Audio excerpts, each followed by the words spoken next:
أشهد أن لا إله إلا الله وحده لا شريك له وأشهد أن محمدا عبده ورسوله أما بعد فأعوذ بالله من الشيطان الرجيم بسم الله الرحمن الرحيم الحمد لله رب العالمين الرحمن الرحيم مالك يوم الدين إياك نعبد وإياك نستعين اهدنا الصراط المستقيم صراط الذين أنعمت عليهم غير المغضوب عليهم ولا الضالين.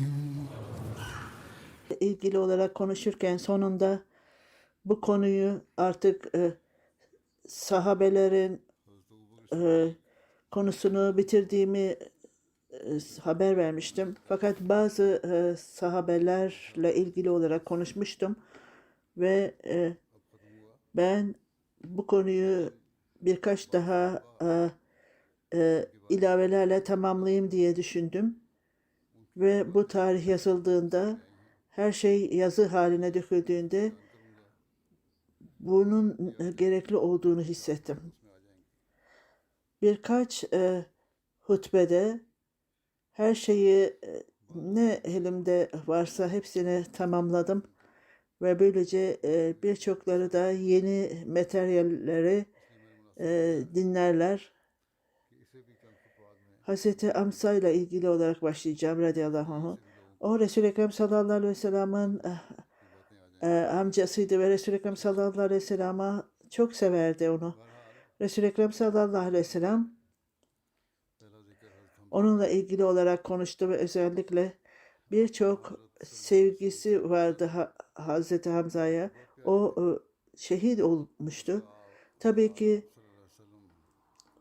bunlardan kısaca bahsedeceğim. Daha önceden bahsetmiştim fakat yeni olan şeyleri şimdi koyacağım önünüze. Anladığımıza göre Resul-i Ekrem sallallahu aleyhi ve sellem onun ismini çok severdi. Hazreti Cabir bin Abdullah radıyallahu anh'dan onların evinde bir oğul doğdu ve Resul-i Ekrem sallallahu aleyhi ve sellem'e sordular. Ona ne isim verelim diye sordular. Resul-i Ekrem sallallahu aleyhi ve sellem onu Hamza ismini Hamza bin Abdülmuttalip, çünkü Allah bu ismi çok severdi. Tabakatul Kubra'ya göre Hazreti Hamza'nın hanımı ve çocukları Milla bin Malik onun hanımıydı ve ona çocuk doğurmuştu.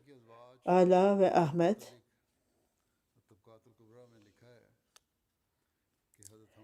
Bu iki çocuğu vardı bu hanımdan. Ala ve Yala. Hazreti Hamza Ebu Yala olarak söylenirdi. Hazreti Havs bin Arya Mala bu hanımdan doğmuş ve ayrıca ona Ebu Ayyara denilirdi. Asma bint Oğuz Hazreti Selma bin Seyyid'in kız kardeşi. O Hazreti Hamza ile evlendi ve Hazreti Umam'a bu hanım doğurmuştu. Hazreti Ali, Hazreti Cabir, Hazreti bin Zarf bin Haffa radıyallahu anhumlar bununla ilgili olarak tartışıyorlardı. Hepsi bu çocuğu kendileri büyütmek istiyordu. Fakat Resul-i Ekrem sallallahu aleyhi ve sellem Cafer bin Abdültalip bunu yetiştirsin demişti. Çünkü Esma bin Hümeyz radıyallahu anha O Hazreti Cafer'in hanımıydı. Bu çok yakın bir akrabaydı ve onun için onu seçti Resul-i Ekrem sallallahu aleyhi ve sellem. O yetiştirsin çocuğu dedi. Yala, Umara, Fazıl, Zübeyir, Hazreti Hamza'nın çocuklarıydı ve Akil de vardı. Fakat ne yazık ki bu çocukların hepsi vefat etti ve onlarla ilgili olarak daha ileriye giden bir aile görmedik. Hazreti Ali, Cafer bin Hafsa konuştuk. Bunlarla, bu aileyle ilgili olarak Buhari'de zikredilmiştir. Ara bin Zeyd'in bildirdiğine göre Resul-i Ekrem sallallahu aleyhi ve sellem Zülkade ayında hacca gitmeye karar verdi. Mekkeliler bunu reddettiler. O yıl hac yapılmasın istemişti. Gelecek yıl yapılsın istiyorlardı hacı ve bu konuda sözleşme yapıldı ve sözleşme yazıldığında orada şart konuldu ve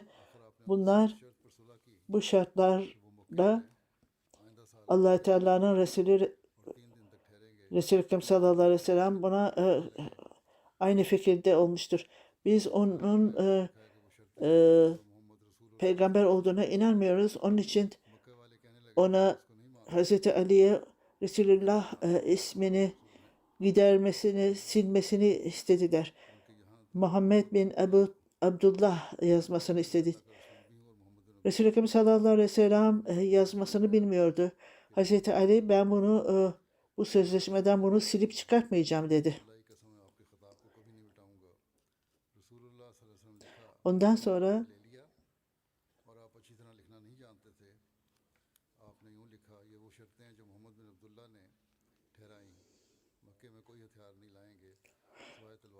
şartlara göre Resul-i Ekrem sallallahu aleyhi ve sellem Mekke'ye girdi ve o dönem sona erdiğinde Hazreti Ali'ye geldiler Kureyşliler. Sen arkadaşlarına söyle gidin. Çünkü o tayin edilen zaman bitmiştir dedi. Resul-i Ekrem sallallahu aleyhi ve sellem oradan ayrıldı. Hazreti Hamza'nın kızı ki geldi ve amca dedi. Hazreti Ali onu Hazreti Fatma'ya götürdü. Bu kızı amcana götür dedi. Ondan sonra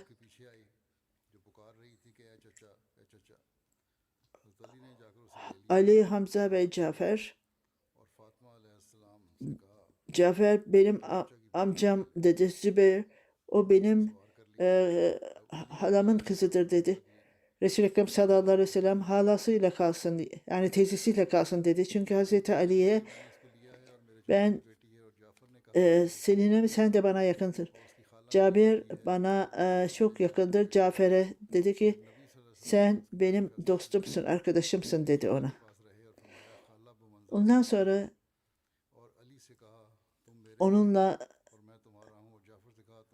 onunla evlenebilir misin? Hayır dedi. Çünkü o benim tam kızım gibidir dedi. İşte Resul-i Ekrem sallallahu aleyhi ve sellem bu konuda karar verdi ve bu kız orada kaldı. Hazreti Hamza'nın nasıl İslamiyet'i kabul etmiştir? Ruhasıl Hamz adlı bir kitapta o nasıl İslamiyet'i kabul etmişti? Hazreti Hamza ben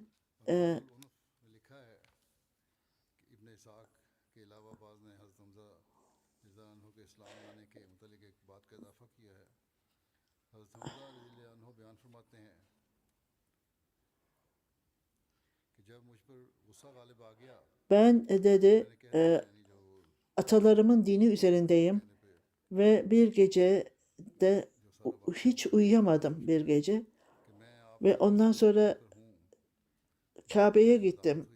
Allah Teala'nın evine orada ağladım. Allah Teala'nın önünde ey Allah'ım kalbimi aç dedim ve bütün şüphelerimi gider ve daha duamı bitirmeden önce bütün şüpheler kalbimden uzaklaştı gitti. Ve ondan sonra Resul-i Ekrem sallallahu aleyhi ve sellem'e geldim ve ona ne olduğunu anlattım ve o benim için dua etti ve Allahü Teala sana sebat versin dedi. Hazreti bin Amir, Hazreti Hamza bin Abdülmuttalib'in Resul-i Ekrem sallallahu aleyhi ve sellem'den duyduğunu söylüyor ve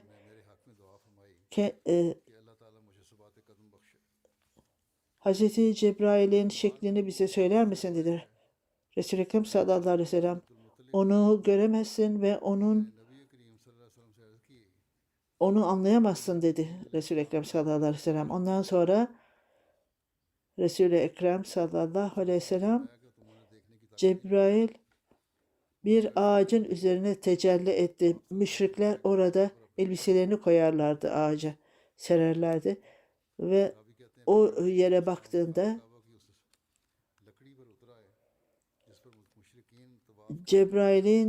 Hazreti Cebrail'in ayaklarını gördü ve orada sanki o yeşilimsi bir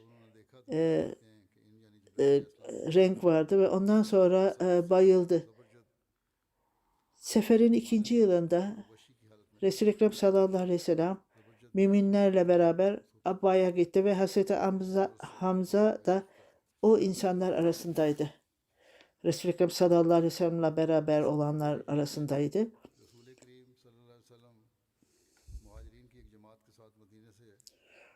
Bu savaş esnasında Hazreti Hamza bir sancak taşıyordu beyaz renkte. Ebu Saad başka insanların söylemesine göre o taşıyordu onu. O Medine'nin emiri olarak Resul-i Ekrem sallallahu aleyhi ve sellem'in arkasında emir olarak atanmıştı. Tabii onlar savaşmıyorlardı. Çünkü sözleşme imzalamışlardı. Bu ilk savaşta Resul-i Ekrem sallallahu aleyhi ve sellem katılmıştı. Ona Verdan Savaşı da denilirdi. Bununla ilgili olarak Hazreti Beşir Ahmet bununla ilgili olarak yazmıştı. Kılıç ile savaşma izni Hac yılında verildi bu izin. Çünkü buna karşılık vermek Müslümanların kan dökülmesini önlemek için Kureyş'in elinden Resul-i Ekrem sallallahu aleyhi ve sellem kendi grubunu alarak Medine'den alarak oradan çıktı ve Resul-i Ekrem sallallahu aleyhi ve sellem Sa'd bin Ubeda'yı Medine'de bıraktı ve onu emir olarak bıraktı oradan çıkmadan önce. Resul-i Ekrem sallallahu aleyhi ve sellem güneye doğru Mekke'ye doğru ilerledi. Vezdan denilen bir yere geldi ve insanlar Beni Zamra orada yaşamaktaydı. Ve Bena Kanana'nın bir branşıydı. Kureyş'in yakın alakalıydı. Resul-i Ekrem sallallahu aleyhi ve sellem o yerde muhaliflerle karşılaştı ve ondan sonra orada şart koyarak sözleşme imzaladı. Beni sonra Müslümanlardan uzak duracaktı ve kim Müslümanlara karşı olursa onları çağıracak ve düşmanları kendilerine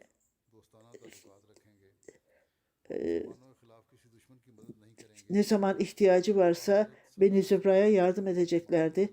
Bu yazıldı ve her iki tarafta bu şartları kabul ederek imzaladı ve Resul-i Ekrem sallallahu aleyhi ve sellem geri döndü.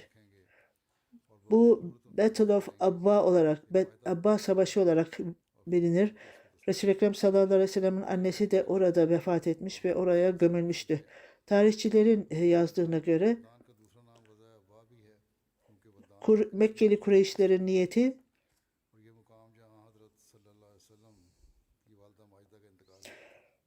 ve peygamberin niyeti kan dökmeyi önlemekti ve bu Kureyş'ten gelmekteydi. Bütün bu savaşı durdurmak Arapların arasında şartlar çok hassas bir durumdu. मकसूद था जो कुरैश के काफिले वगैरह मुसलमानों के खिलाफ कबाइल में Bu sefer sırasında, savaş मुसलमानों की sırasında Hazreti हिफाजत हो रही थी। Hamza bayrağı taşıyordu. Söylendiğine göre Hamza ने इस 100 गज़वे में veya 250 kişi जमाती लोग sahabelerden bir grup Resul-i Ekrem sallallahu aleyhi ve sellem'le beraber से कोई giderek Asma bin Abi Asad महाजरीन की एक arkada bırakıldı तादाद 150 या 200 बयान हुई है। ve bu savaş esnasında Hazreti अपने Hamza beyaz sancağı taşıyordu.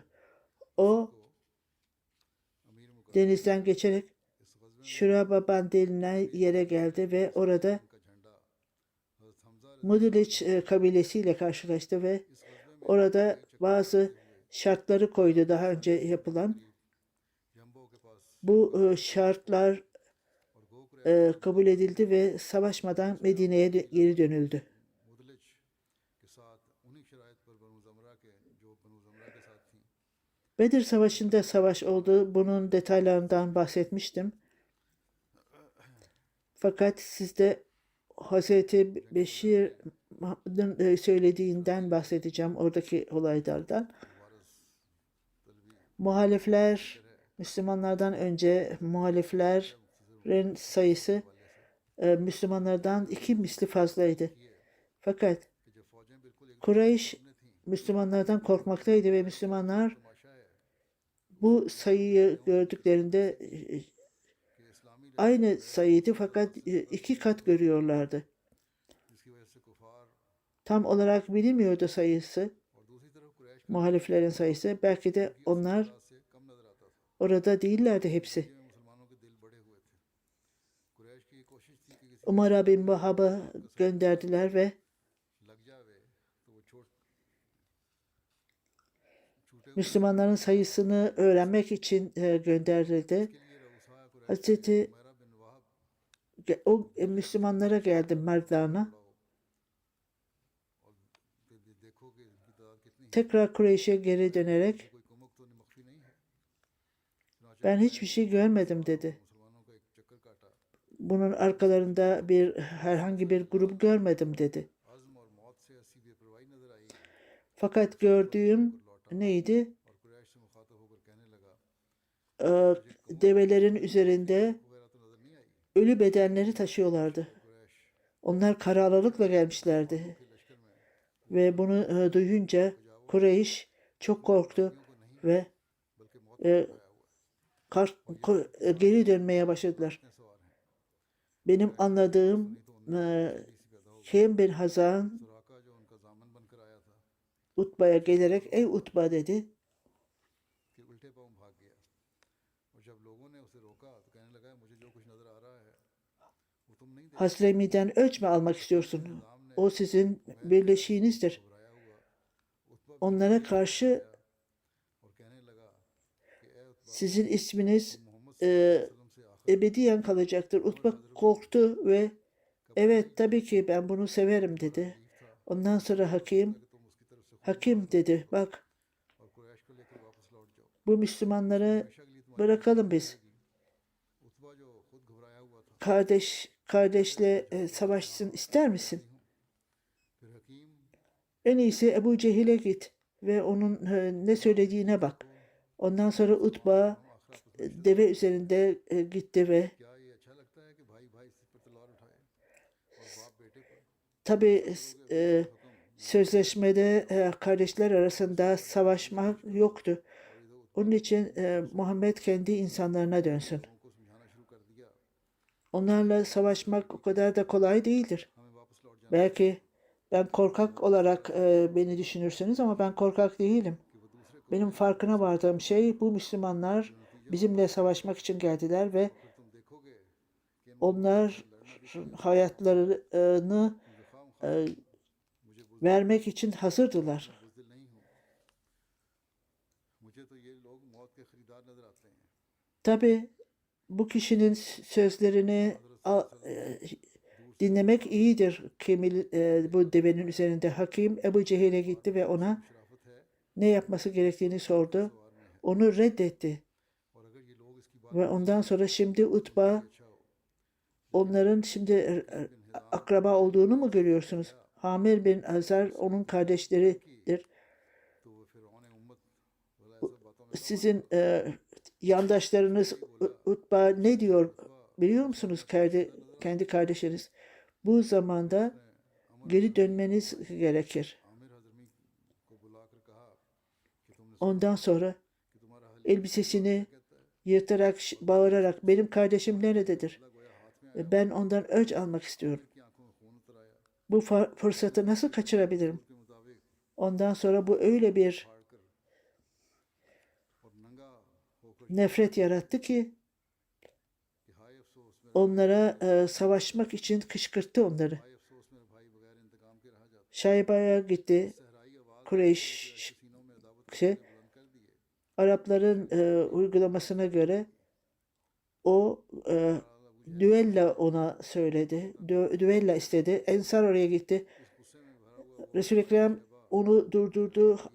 Hamza ve Ali आगे बढ़ा ayağa kalkın ve अरब के कदीम दस्तूर के मुताबिक इनफरादी लड़ाई के लिए मुबारस तलबी की yakın akrabaları topladı ve मगर आ हजरत sadece ने उनको रोक दिया और फरमाया bunlar Utba bu üç kişiyi görünce उठो उबैदा तुम उठो ये तीनों आ हजरत सल्लल्लाहु अलैहि वसल्लम की निहायत करीबी रिश्तेदार थे और आप चाहते थे Hamza, Ubey ve Ali ilerlediler ज़ोकारब आगे बढ़ें ve hızla दूसरी तरफ Ubayda bin Muttalib, ने भी Velid ve Hamza, कि इन लोगों को हम क्या Şayba Ali'ye karşıydı.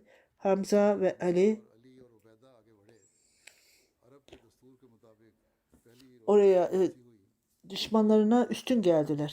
फिर उबैदा बिन मुत्तलिब Fakat diğerleri और हमजा उत्तबा के और अली शैबा के savaştılar ve Hazreti Ali ve Ali gelerek Velid'i öldürdüler ve Ubeyde'yi aldılar ve और फिर आखिर bu दूसरे के हाथों से कारी savaşta yarası çok derindi ve kurtulamadı ve öldü.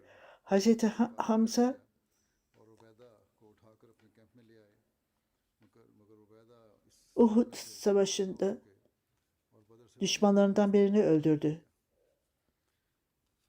हज़रत हमजा ने ग़ज़वा बदर में Hazreti Hamza सरदार कुरैश को भी कत्ल किया था alkol kullanmanın yasaklanmasından önce ग़ज़वा बदर cehalet döneminde Hazreti Hamza के वक्त की हज़रत हमजा ने की हालत में हज़रत अली की ऊँटनियों को मार दिया था ये शराब के हराम deve üzerindeki का वाक़या है उसकी तफसील Ali में यूँ बयान हुई है Hasan bin Ali Ebu Talip Resul-i Ekrem sallallahu aleyhi ve sellem'in bir dediği gibi bir keresinde Bedir Savaşı'ndaydı beraber. अपने वालिद Benim bir devem vardı ve रज़ियल्लाहु अन्हुमा से bu savaştan almıştım ve ayrıca başka bir deve de Resul-i Ekrem sallallahu aleyhi ve sellem tarafından bana verilmişti. Bir keresinde वसल्लम के साथ deveye binmiştim. मौके पर मुझे एक जवान ऊँटनी गनीमत में मिली और एक दूसरी ऊँटनी मुझे रसूलुल्लाह सल्लल्लाहु अलैहि वसल्लम ने इनायत फरमाई एक दिन एक अंसारी सहाबी के Ve दरवाजे पर मैं इन दोनों को इस ख्याल से बांधे हुए था कि उनकी पीठ पर bir şey satacaktım. एक घास है कि जिस Hazreti Ali, Hazreti Ömer ve Hazreti Fatma'ya घास है रख कर बेचने ले जाओ bu बनी satıştan para alacağım ve evlilik için kullanacağım. Hazreti Hamza रज़ियल्लाहु अन्हा sarhoştu o zaman. था Hazreti Ali'nin geldiğini gördüğünde ey Ali, बिन अब्दुल मुत्तलिब Ali o Hamza gel dedi. के घर में शराब पी रहे थे उनके साथ एक Devenin geldiğini görünce devenin कि हाँ आए हमजा उठो फरबा जवान ऊँटनियों की तरफ ayaklarını kesti. रज़ियल्लाहु अन्हु जोश में तलवार लेकर उठे Sen ayaklarını mı kestin dedi. Evet. उनके पेट फाड़ डाले Ve onları aldı. Hazreti Ali ben bunu gördüğümde Faiz ने बयान किया çok acıydı ve क्या कोहान भी Resul-i Ekrem sallallahu aleyhi ve sellem'e geldim ve o zaman da Hazreti Zeyd bin Hazza da oradaydı ve ne olduğunu ona anlattım ve Resul-i Ekrem sallallahu aleyhi ve sellem geldi. Leyla da kendisiyle beraberdi. Ağız Resul-i Ekrem sallallahu aleyhi ve sellem'le beraberdi. Resul-i Ekrem sallallahu aleyhi ve sellem Hamza'nın olduğu yere ulaştı. Resul-i Ekrem olanlardan hoşlanmadı. Tabii ki hala sarhoştu o. Benim atalarımın hizmetçisisin dedi. Resul-i Ekrem sallallahu aleyhi ve sellem şartları Hazreti Hamza'nın durumunu görerek o durumda konuşmak istemedi onunla. O, bütün alkolün yasaklanması için dua etti cahiliye döneminde. Fakat yasaklama geldiğinde herkes alkol almayı durdurdu. Onlar hiçbir zaman demediler ki biz savaş zaman içerisinde onu bırakırız demediler. Bugünlerde alkolik olanlar tamam bize zaman verin, İnşallah bunu yavaş yavaş bırakacağız derler. Fakat Resul-i Ekrem sallallahu aleyhi ve sellem oradan ayrıldığında Hazreti Hamza çok üzüldü, pişman oldu. Bedir Savaşı'ndan sonra beni Kanka'nın insanları başlarını yükseltmeye başladılar. Hazreti Hamza da buna karışmıştı onları bastırmak için. Hazreti Hamza Müslümanlar adına bayrak taşıyordu. Hazreti Beşir yazdığına göre Hazreti Resul-i Ekrem sallallahu aleyhi ve sellem Mekke'den Medine'ye gittiğinde Beni Kabba, Beni Nezir, Beni Kureyze vardı kabileler kendisiyle beraber. Resul-i Ekrem sallallahu aleyhi ve sellem bu insanlarla sözleşme yaptı ve anlaşmada onlarla Medine'de barış içinde olacaklardı. Eğer düşmanlar dışarıdan Medine'ye saldırırlarsa hepsi beraberce düşmanla savaşacaklardı. Bu sözleşmeyle herhangi bir savaş yapılmadı Müslümanlara karşı.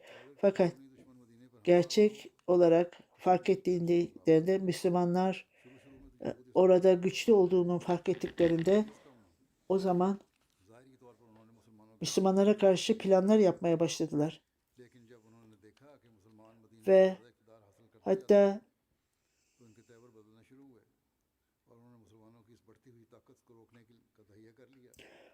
o sözleşmeye bağlı kalmadılar ve Müslümanlara problemler yaratmaya başladılar. Bir nedenle insanlar beraberce oturup Boğaz Savaşı'nı tartışıyorlardı. Bu savaş birkaç yıl devam etmiş ve birçok Müslüman orada öldürülmüştü.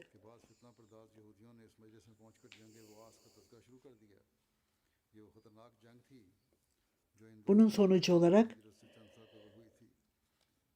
bu savaşta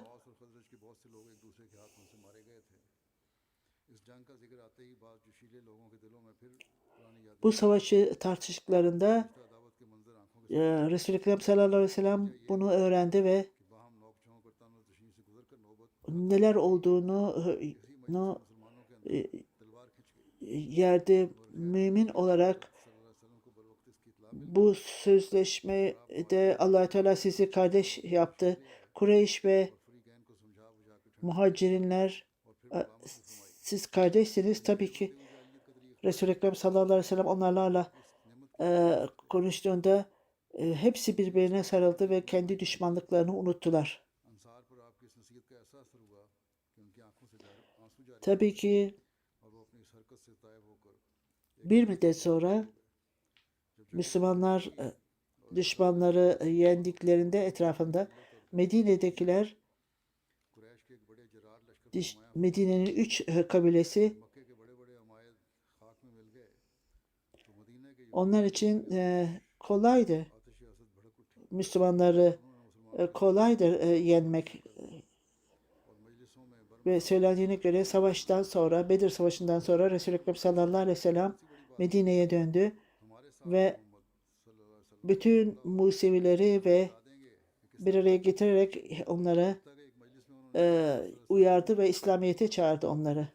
चुनांचे रवायत आती है कि जंग बदर के बाद जब Onun konuşması çok मदीना शरीफ लाए dokunaklıydı. Bazı liderler buna cevap verdi ve और अपना belki करके इस्लाम की तरफ दावत Kureyş'i öldürdüğünüzden dolayı अमन और हमदर्दी gururlandınız. Bizimle onun için savaşacaksınız. इन अल्फाज में जवाब दिया Eğer bizimle savaşırsanız सल्लल्लाहु अलैहि वसल्लम तुम शायद चंद कुरैश को कत्ल करके मगरूर हो गए हो वो लोग लड़ाई के फन से नावाकिफ थे Resul-i Ekrem sallallahu aleyhi ve sellem'i öldürmeye bile karar vereceklerdir.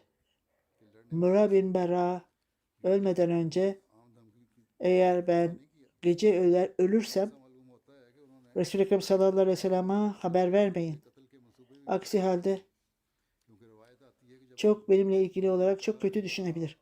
Bedir Savaşı'ndan sonra Medine'nin Musevileri कि अगर मैं रात को Müslümanlara karşı planlar yapmaya başladı. हजरत सल्लल्लाहु अलैहि वसल्लम Beni Binka çok güçlü bir kabileydi. की तरफ से कोई हादसा गुजर Bu planlara başladılar ve tarihçiler bununla ilgili yazmaktadırlar ve Beni Kanka शुरू कर sözleşmeyi bozdu ve Müslüman ve Museviler arasındaki sözleşmeyi bozdular ve açıkça düşmanlık gösterdiler Müslümanlara karşı ve bütün şartları bozdular. Müslümanlar ve peygamber और बदर के बाद उन्होंने kararlıydılar ve sabırlıydılar ve söylendiğine göre bu sözleşme Resul-i Ekrem sallallahu aleyhi ve sellem'le Museviler arasındaki sözleşmede onun sahabeleri ve bu anlaşmaya bağlı kaldılar. Bir keresinde कि इस मुआहदे के बाद यहूद के साथ जो हुआ था Musa ईमानदारी का ख्याल रखते थे Resul-i Ekrem sallallahu aleyhi ve sellem'den daha büyüktür diyordu. Resul-i Ekrem sallallahu aleyhi ve sellem bu tartışmayı görünce Müslümanlara uyardı. O sizin için böyle यहूदी के साथ कुछ सख्ती peygamberler arasındaki üstünlüğü göstermek, söylemek sizin için uygun değildir dedi. वसल्लम के इस वाक़े की इतला हुई Let hayranın Musa, beni Musa'nın üstünde düşürmeyin dedi. İşte bu एक दूसरे पर फजीलत बयान करो Museviler için çok iyiydi bunu duyduğunda Museviler için. İşte onun durumu böyledir. दिलदाराना सलूक Söylendiği gibi bir nedenle bir Musevi hanım geldi.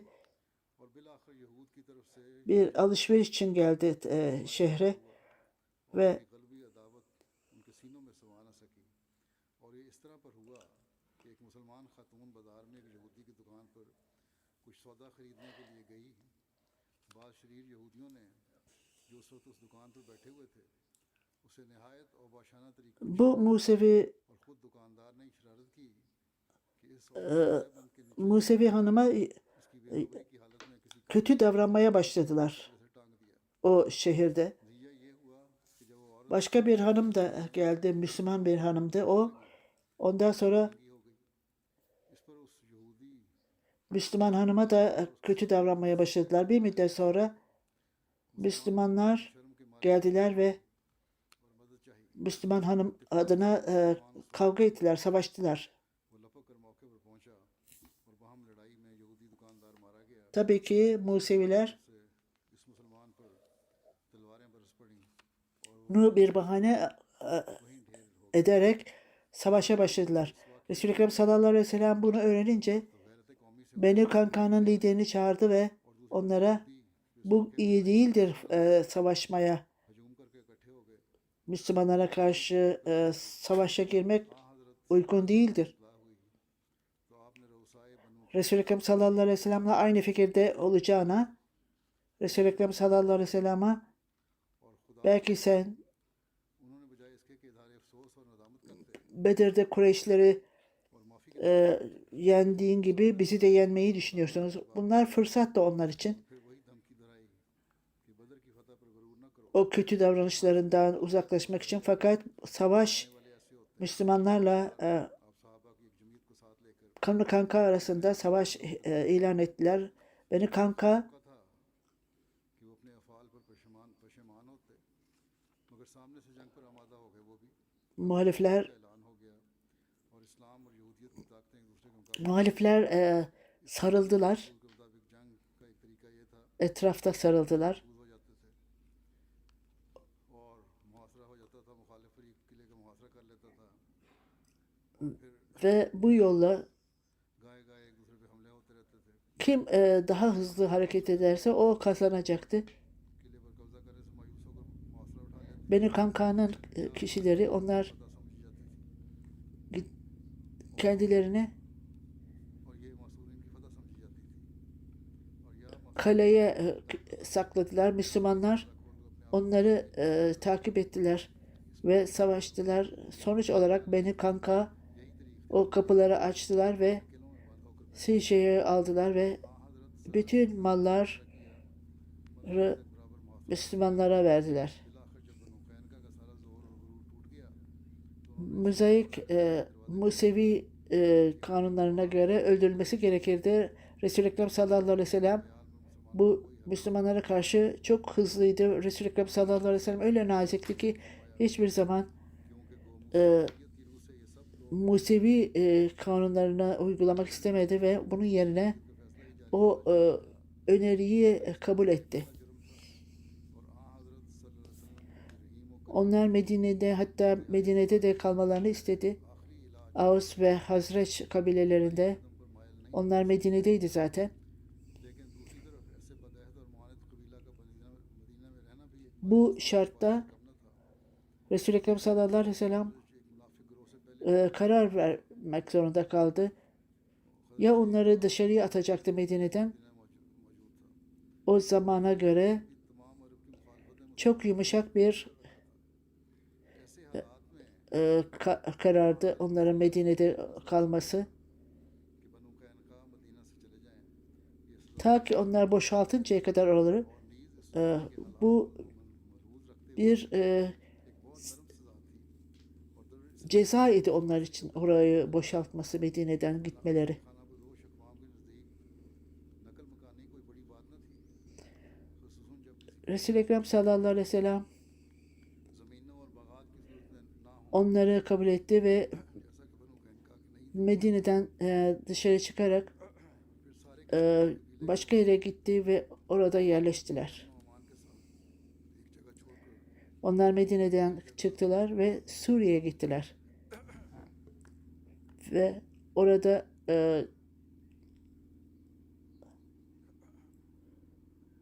Ubada bin Samet जब बनु कैनका बड़े इत्मीनान के साथ orada मदीना छोड़कर शाम की तरफ चले गए उनकी रवानी के बदले एक ज़रूरी अहतमाम और निगरानी वगैरह का काम barış içinde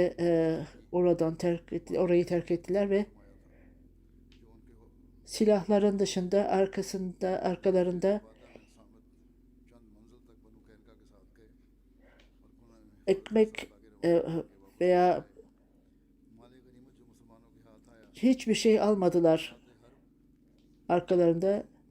के हालात Müslümanlar और पेशा जरगरी के पेशे orada बनु कैनका के मुतालिक बात onlar sözleşmeyi bozduklarında जब इन लोगों ने अपने किलों के दरवाजे Resul-i Ekrem sallallahu aleyhi ve sellem Abdullah bin Eba bin Sülûh'u öldürmek istememişti. Bu insanların lideriydi. बगावत और शरारत Bu söylentiye göre आप सल्लल्लाहु अलैहि वसल्लम का इरादा उनके जंगजू başka söylentilere karşı çıkmaktadır. Kapılar açıktı. बारिश पर आपने ये इरादा तक कर दिया लेकिन इस बात की कोई Onlar Resul-i Ekrem sallallahu aleyhi ve sellem'e geldiler ve ondan sonra Resul-i Ekrem sallallahu aleyhi ve sellem onları öldürmedi. सरियन मज़कूर है Onların tekliflerini kabul etti. O öneriler onlardan gelmişti ve kabul etmişti önerilerini. ये हरगिज़ नहीं हो सकता Onu kabul ettiğinde Resul-i Ekrem sallallahu aleyhi ve sellem इस शर्त को कबूल कर लेने के बाद दूसरा तरीका onlar yani Medine'yi terk etsinler diye Museviler biliyorlardı. Kendi kitaplarına göre अलबत्ता बनु कैनका की तरफ से जान को öldürülmesi gerekiyordu. Onlar biliyordu Museviler fakat समझते थे कि उनकी असल tabii ki कत्ल ही है मगर वो onları तालिब थे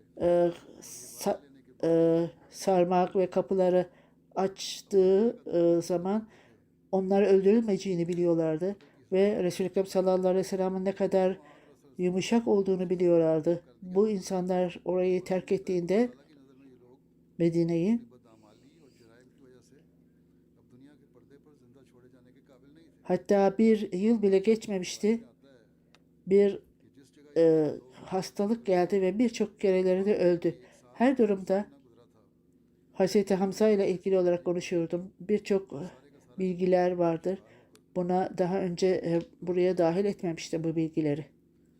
गजवा बनु कैनका Onun राजा 2 हिजरी şehadet, şehadetiyle ilgili olarak konuşmuştum. Resul-i Ekrem sallallahu aleyhi ve sellem onun ölümünü görmüştü. Hazreti Enes bin Malik Resul-i Ekrem sallallahu aleyhi ve sellem'den duyduğuna göre Resul-i Ekrem sallallahu aleyhi ve sellem rüyasında görmüştü. Hazreti Hamza'nın öleceğini ve बदरिया रोया दे दी थी। ben rüyamda Anas बिन मालिक रज़ियल्लाहु अन्हु bir कि रसूल करीम सल्लल्लाहु अलैहि वसल्लम vahşi bir hayvanın peşine düşmüştüm diyor rüyasında. आप सल्लल्लाहु अलैहि वसल्लम ने फरमाया Bu hayvanın peşine düştüğümde कि एक मेंढक benim kılıcım kırıldı सारा टूट गया है। ve bu rüyanı उन्होंने ये तबीर की कि कौम के kendi sahabelerinden birisini öldüreceğini तलवार को öldü. और तलवार Bedir Savaşı olduğunda Hazreti Hamza bu savaşta vefat etti. Tabi bildiği gibi onun शहीद कर bedeni parça parça edildi. Talha को कत्ल किया जो कि मुशरिकीन का अलमबरदार था। Resul-i Ekrem sallallahu aleyhi ve sellem o bedenin Hazreti Hamza'nın durumunu, bedenini görünce किया गया था, eğer bana शक्ल बिगाड़ी गई, bu Kureyş'in üstünlük verilirse इनका ben पेशाब किया गया था। जब नबी करीम सल्लल्लाहु अलैहि वसल्लम ने उनकी हालत देखी 30 kişinin bedenini keseceğim dedi. अगर अल्लाह ने मुझे कुरैश पर कामयाबी दी तो मैं उनके 30 आदमियों का मसला करूंगा। जबकि एक रिवायत में है कि आप सल्लल्लाहु अलैहि वसल्लम ने कसम खाकर फरमाया Herhangi bir को मसला करूंगा। जिस पर ये आयत नाजिल हुई कि वइन आक़बतुम फ़आक़िबू ölç almak isterseniz मा उक़िबतुम bu yapılan बिही वला इन सबरतुम लहु व खैरुल लिस kötülüğün eşit olarak और अगर तुम सज़ा öcünü alın ama ileriye gitmeyin, aşırılığa gitmeyin denilmektedir. तुम सब्र करो Hazreti करने वालों के साथ İbni Abbas radıyallahu anh'ın bildirdiğine göre Resul-i Ekrem sallallahu aleyhi ve sellem şöyle buyurmuştu. Geçen akşam रसूलुल्लाह सल्लल्लाहु अलैहि वसल्लम ने फरमाया कि सब्र करेंगे और अपनी कसम kendimi cennete girerken gördüm. Ve इब्न अब्बास Cafer ve Hamza'yı अन्हुमा बयान करते da gördüm. कि रसूलुल्लाह Hazreti Enes कल रात जब मैं जन्नत में दाखिल हुआ Uhud Savaşı esnasında Resul-i Ekrem sallallahu aleyhi ve sellem Hazreti Hamza'yı प्रवास कर रहे हैं e, bedeninin paramparça edildiğini gördü उससे रवायत ve कि रसूलुल्लाह सल्लल्लाहु अलैहि वसल्लम उहुद के दिन हज़रत हमजा के पास से गुजरे, o bedeni काटे गए थे। bu durumda onu öyle bırakmadım.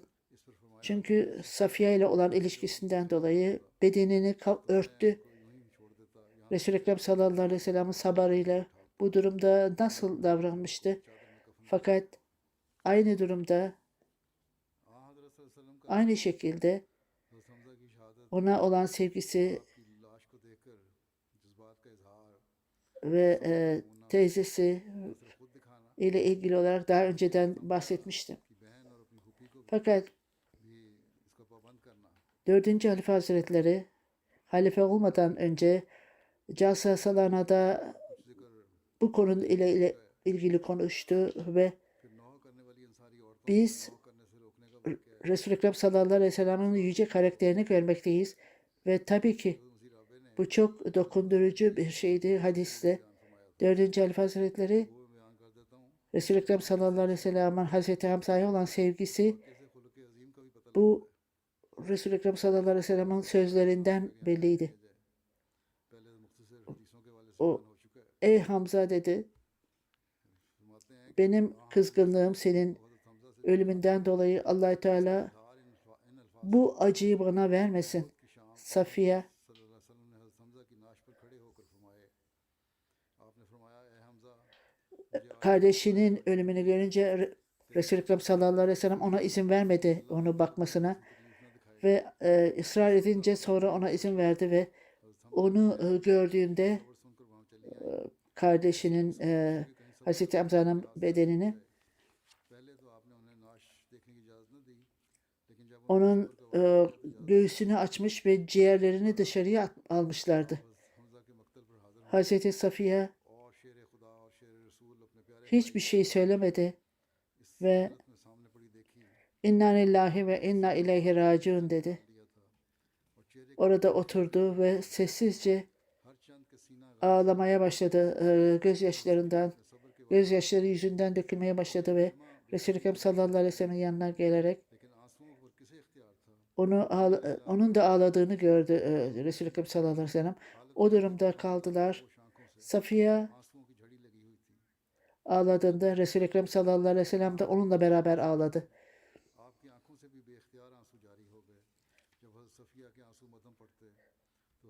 Bu sessiz zamanda dökülen gözyaşları Resul-i Ekrem sallallahu aleyhi ve sellem'in tepkisi buydu işte.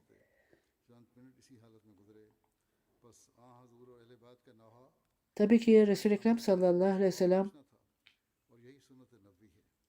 hiç kimse bunu yapamaz. Hamza, benim ailemden hiç şüphesiz ağlayacaklardır Hamza için. Sabahleyin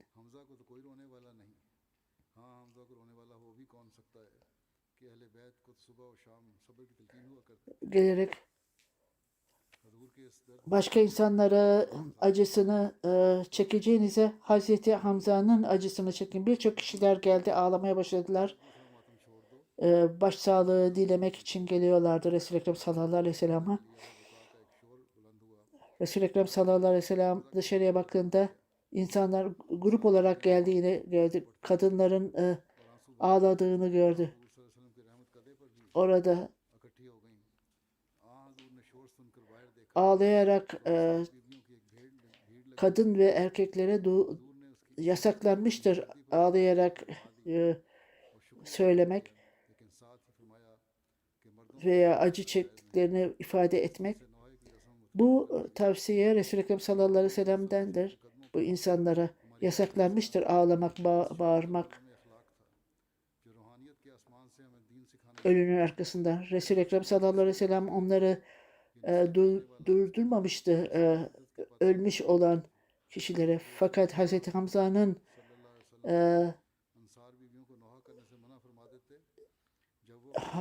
Hazreti Hamza'nın ölümüyle ilgili ağlayarak geldiklerinde onları hatırlatmıştı. 4. Halife Hazretleri şimdi bakın diyor, peygamber olarak gönderilen kişi bu hassasiyeti kendi insanlarının hassasiyetini anlamıştı ve bu tarihte de geçmişti. Siz bunu Resul-i Ekrem sallallahu aleyhi ve sellem'in karakterini gördüğünüzde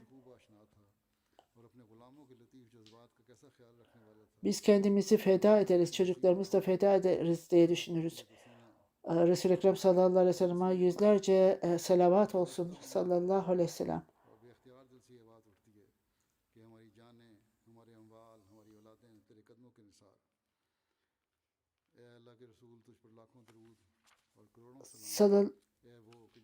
Allah Teala'nın yaratıklar arasında hiç kimse yoktur senin gibi.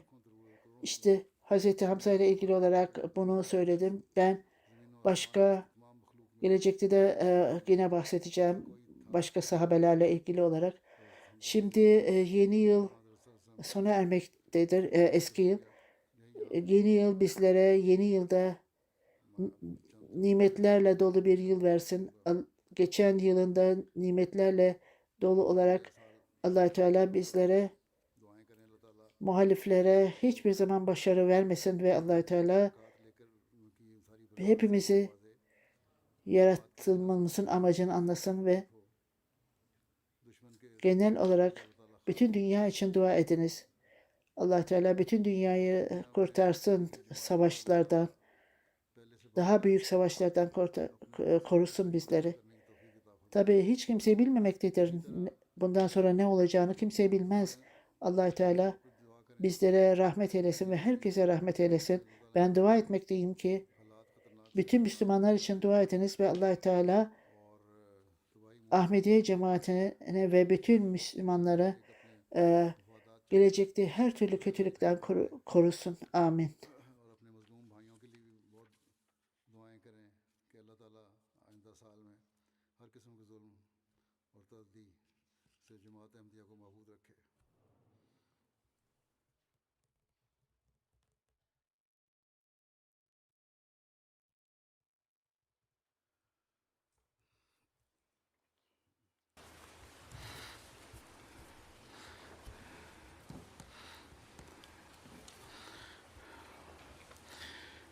الحمد لله نحمده ونستعينه ونستغفره ونؤمن به ونتوكل عليه ونعوذ بالله من شرور أنفسنا ومن سيئات أعمالنا من يهده الله فلا مضل له ومن يضلل فلا هادي له ونشهد أن لا إله إلا الله ونشهد أن محمدا عبده ورسوله عباد الله رحمكم الله إن الله يأمر بالعدل والإحسان وإيتاء ذي القربى وينهى عن الفحشاء والمنكر والبغي يعظكم لعلكم تذكرون اذكروا الله يذكركم وادعوه يستجب لكم ولذكر الله أكبر.